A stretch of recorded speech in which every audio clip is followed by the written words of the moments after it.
टिमटिमाती milky वे Galaxy के चारों ओर घूमते तारों के एक सुंदर रिबन को बनते देखिए, जो उसके चारों ओर लिपटा हुआ है। सुनने में कितना सुंदर लगता है ना?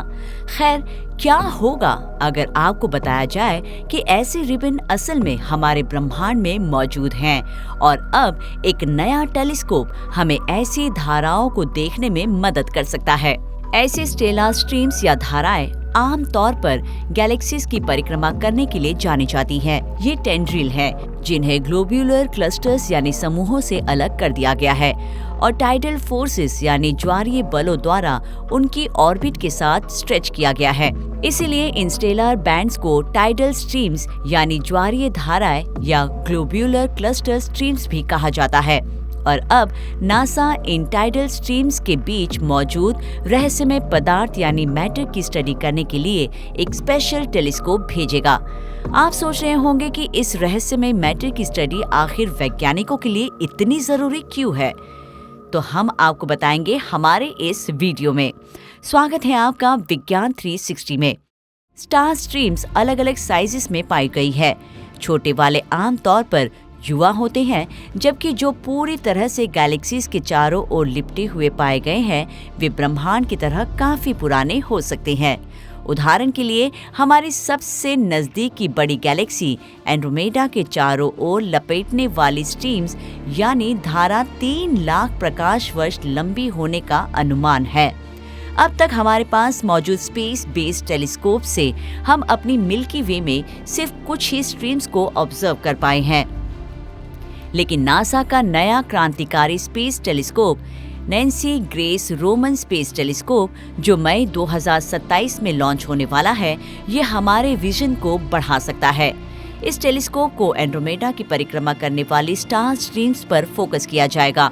अब इन स्टार स्ट्रीम्स के बीच गैप है। क्या लगता है इन स्ट्रीम्स के बीच की अंधेरी जगह में क्या मौजूद है? Dark matter. वैसे वैज्ञानिकों द्वारा बनाए गए मॉडल कहते हैं कि डार्क मैटर ही है जो ऐसी स्टेलर स्ट्रीम्स के बीच गैप पैदा कर रहा है। इस तरह इन स्टेलर स्ट्रीम्स की स्टडी वैज्ञानिकों को डार्क मैटर की स्टडी करने के लिए नया प्रोब मुहैया कराता है। लेकिन वास्तव में डार्क मैटर आखिर है क्या?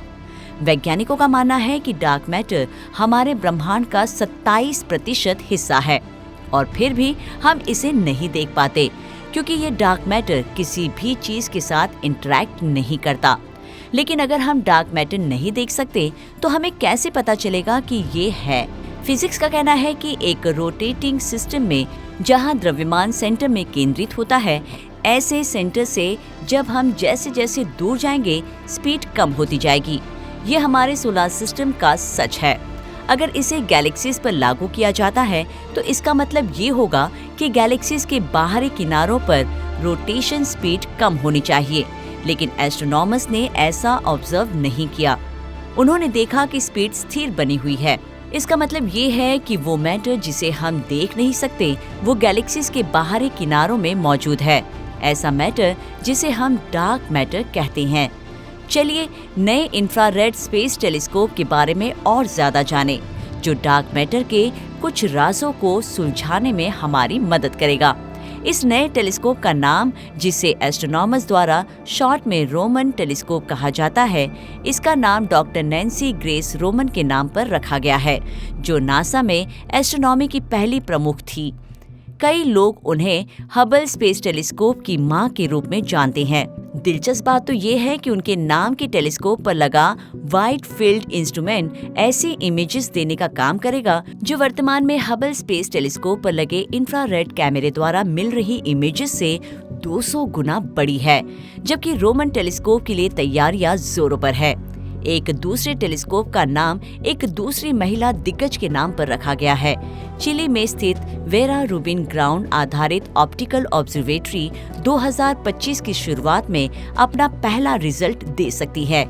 इसका एक मुख्य वैज्ञानिक लक्ष्य डार्क एनर्जी और डार्क मैटर की स्टडी करना है। वेरा रूबिन एक अग्रणी अमेरिकन एस्ट्रोनॉमर्स थी, जिन्होंने गैलेक्सीज की रोटेशन रेट पर काम किया था। वह अरबों गैलेक्सीज के डेटाबेस को मापने और बनाने के द्वारा गैलेक्सीज की अनुमानित और देखी गई रोटेशन रेट के बीच विसंगतियों को नोट करने वाले पहले लोगों में से एक थी। जिन्होंने आखिरकार डार्क मैटर के अस्तित्व में होने के सबूत देने में मदद की।